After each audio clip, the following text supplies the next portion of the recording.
Teslas are some of the most technologically advanced cars right now, and they can be a bit overwhelming and confusing and intimidating. When I first got my Tesla over 6 years ago, I was in the same boat, but I've learned so many things now that we have 2 Teslas in my house, and I've driven a combined 175,000 miles on both of them.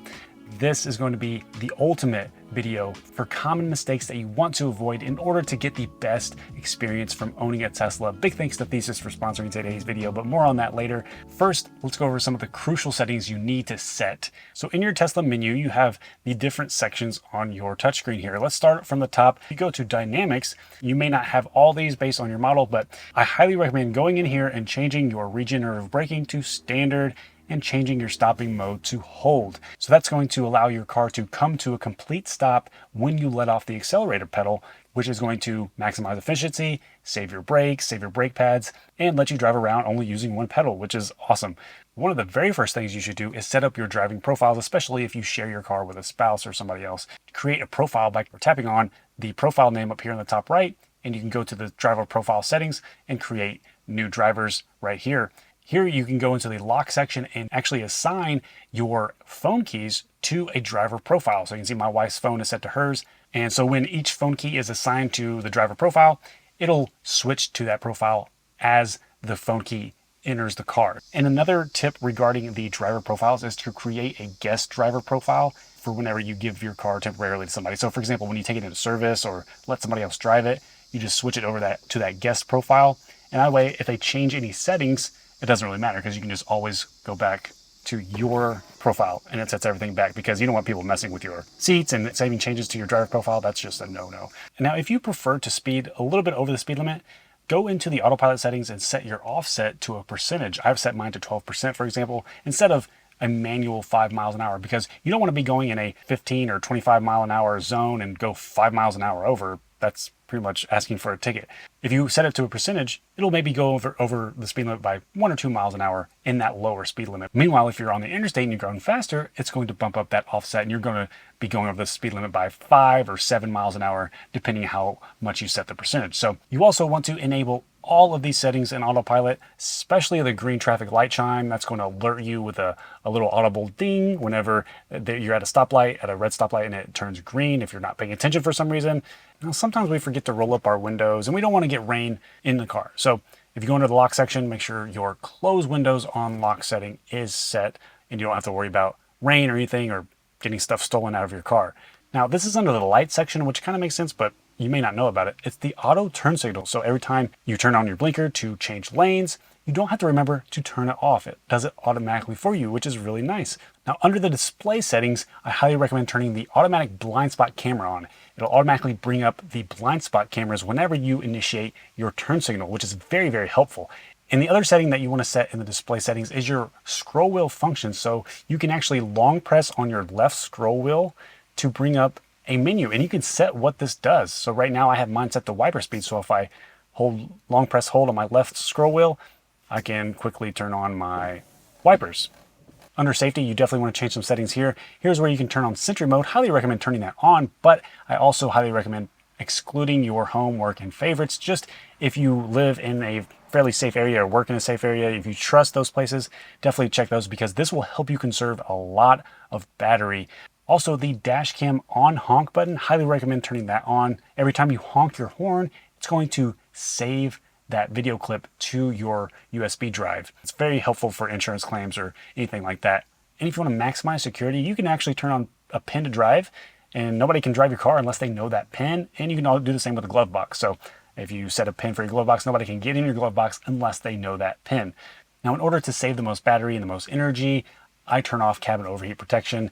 Most climates you could probably get away with venting the windows from the app. That's my go-to. And then also turn on Joe mode. That will lower the volume of the alerts in your car, especially if you have kids. This is helpful. Now, if you want the latest updates as soon as they are available, go to software and change your software update preference to advanced. That's one thing I love about Tesla Autopilot is how it reduces the mental fatigue of driving. And since I work a full-time job while creating YouTube videos and raising a toddler, my brain can use all the help it can get. And today's sponsor, Thesis, has been a game changer. Thesis makes science-backed supplements designed to increase productivity, focus, and boost cognitive performance. And what makes them stand out is their personalized rigorous 3-step approach to find the perfect blends for your unique lifestyle. And since I started using Thesis, I felt more focused, energized, and clear-headed, and I love how each of the blends provides a slightly different effect based on my weekly goals. I feel more present with my family, more confident during workouts, and I can brainstorm better ideas for my videos, which is a win for me and you. And as I approach my mid-30s, I also need to keep my dad bod at bay. So given my limited spare time, the Energy Blend has been super helpful for accomplishing all my work and exercise. About 45 minutes after taking it, I feel an extra spark and bump in alertness, which helps me get through some intense workouts and power through my busiest days.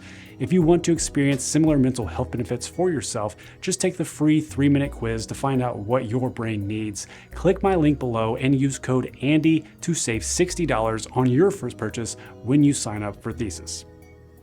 Now this section is all about charging and battery. The first thing that you want to do is make sure you have home charging available, because that's one of the best benefits of owning a Tesla or any electric vehicle. However, not all home charging is created equal. If you drive less than 50 miles per day on a normal day, then you could get by with a normal outlet. That will only give you around 3 to 5 miles of range per hour of charge, so it's a very slow trickle charge, and it's only about 70% efficient. You're going to lose a lot of energy through waste and heat, but if you want to save money up front and you're okay with that, it is okay to do that slow trickle charge. However, the best way to charge at home is to install a level 2 charger, and that's either through a dedicated wall charger, or if you have a 240 volt outlet installed, you can use the mobile connector that comes with your car.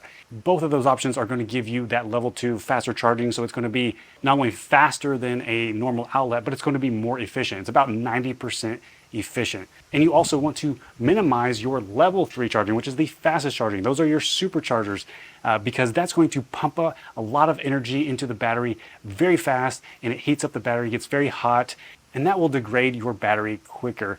However, it's a very small difference. So if all you have is supercharger access to charge your car, then yes, it's not going to kill your battery. However, it is absolutely best and recommended to use home charging to not only maximize your battery and the longevity of your battery, but it's also meant to free up superchargers for people who are traveling, because that's what they were originally designed to do. That is my rant on that. Now, when it comes to superchargers, most of the superchargers that you encounter are going to be laid out like this. It's just 10 or 12 or 8 all in a line, and they're all meant to be backed into. Now, you'll also notice that along these superchargers, you'll probably see one that you can pull into front facing. Do not use that pull install at the very end, because that is designed for Teslas that are towing or hauling something, and that allows them to just pull in directly without unhitching whatever they're towing. The only time that you want to take up that space is if every other single stall is taken and that is the only available stall left. If that's the case, by all means, charge in that pull in stall, but don't do it if there are other stalls available. And speaking of supercharger etiquette, it's called the urinal rule. If you're at a V2 supercharger where they're labeled like 3A, 3B, 4A, 4B, you definitely don't want to park next to someone that's already charging. At the V2 superchargers, there's shared power. So you want to give a space in between charging if you can, just to get that maximum power output. Now, like I said before, superchargers are designed for traveling, and your car will tell you exactly where you need to charge at. 99% of your driving, your car will tell you to stop charging at around 80%, 90% maximum. Definitely do not charge past 80% at a supercharger if you can avoid it. Now, if you need that charge to get wherever you're going, by all means, charge to 100%. But the best thing that you can do for your battery, and Tesla knows this, and this is the way they designed it, is to stay between 20 and 80% for the majority of your driving. And more importantly, when you're on a road trip, when you're traveling, you want to save as much time as possible. And when you charge past 80% at a supercharger, it's going to take a long time to get that final 10 to 20%. Now, in order to charge the most efficient and quickest way, you want to be at a low state of charge or a low battery percentage when you pull into that supercharger stop, because the lower your state of charge and your battery percent is, it's going to charge much quicker.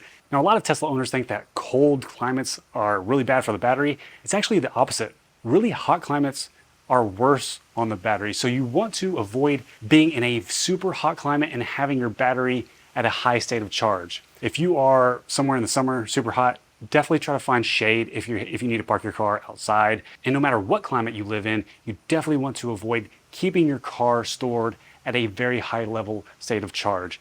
That goes back to keeping that 80% daily charging limit if you have that NCA battery, if you're on the long range or performance models. And the standard range with the LFP, you can charge you 100% daily and not worry about it. But for the majority of Teslas, avoid charging past 90%, only if you absolutely need it. One thing you should definitely do is check with your electricity company to see if they have off-peak charging rates. When electricity is being used the least, they will offer you a lower, cheaper rate. Sometimes you have to sign up for it. So if you drive a lot like me, that's a huge difference. If you can save 20% on your electricity costs when you're charging overnight.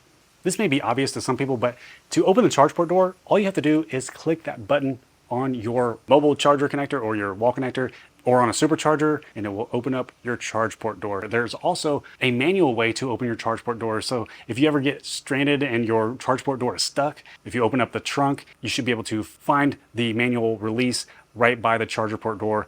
If you're driving somewhere and worried about running out of battery and you want to conserve as much range as possible, there's an energy graph on the Tesla touchscreen that gives you a more accurate estimated range remaining based on your current drive. And it tells you exactly what's eating and using the most battery so you can actually be more efficient. And then of course, driving slower is the best thing that you can do to conserve energy on a drive. So if you're worried about getting somewhere, drive as slow as possible, as slow as you can. And my last, possibly most important tip is to stop with the vanity plates. Just don't, just no.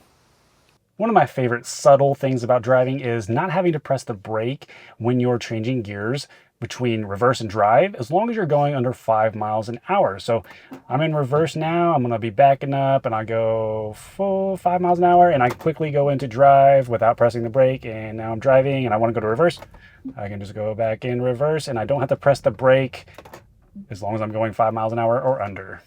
Now, if you have a very small garage or a tight spot where it is difficult to open the doors based on how much room you have, you can actually let the car park itself. You can just exit the car first and the car will just back up straight into your parking spot. And I'll show you how to do this right now. If you have enhanced autopilot or full self-driving, I believe that's what it requires. But if you have that, just double press on your park button. And now it gives you an auto park. And you choose the direction of where you want your car to go, forward or reverse. So if you want it to back into a very tight space, I just hit the back arrow, and now it says the car will start removing after you exit and close the door. So I'm going to pretend that I exited the car, and now it's just going to back up into the parking spot. Now, if you have full self-driving, you can quickly change between driving modes by doing a right click on the right scroll wheel. So push it to the right, and it brings up a quick menu here at autopilot settings, change from chill, average, or assertive. And I just leave mine on assertive.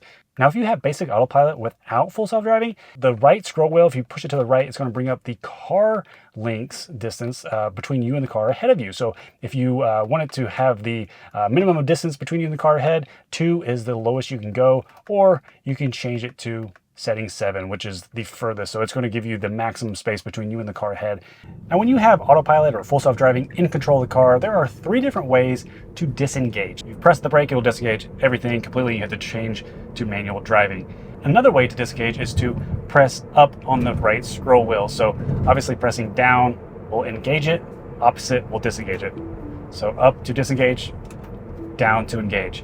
And the last remaining way is to just jerk the wheel. So if you jerk the wheel in a certain direction hard enough, it takes quite a bit of force, it'll disengage. Now, autopilot is interesting because it requires some force on the wheel, and more recently it's starting to use the interior camera to make sure you're paying attention, but it still requires that force. And I always just tell people to find a good hand position to where you can put your hand on the bottom of the wheel on either side and just leave it there. That gives it enough force to let it know that you're still paying attention, and you rarely have to wiggle it. But if you ever do need to wiggle it, and if it asks to pay attention, use the scroll wheel. So just do a 1 scroll wheel up on the left-hand side, like if you're adjusting the volume, that will actually let autopilot know that you're still paying attention. So you don't always have to wiggle the wheel or give it force. You can use the scroll wheels. And then also, if you ever want to reboot the screen, if you find yourself the screen is frozen or you're experiencing some type of bug, just double press down on the scroll wheels simultaneously for a few seconds, and it's going to reboot the screen. So that's always helpful to know if you're ever in a situation where your touchscreen freezes up on you. So those are all the common mistakes to check for when you are a new Tesla owner. I hope this helped you out. Let me know in the comments if I missed anything or what your favorite tip is for owning your own new Tesla. Thank you so much for watching. My name is Andy. I'll talk to you in the next one.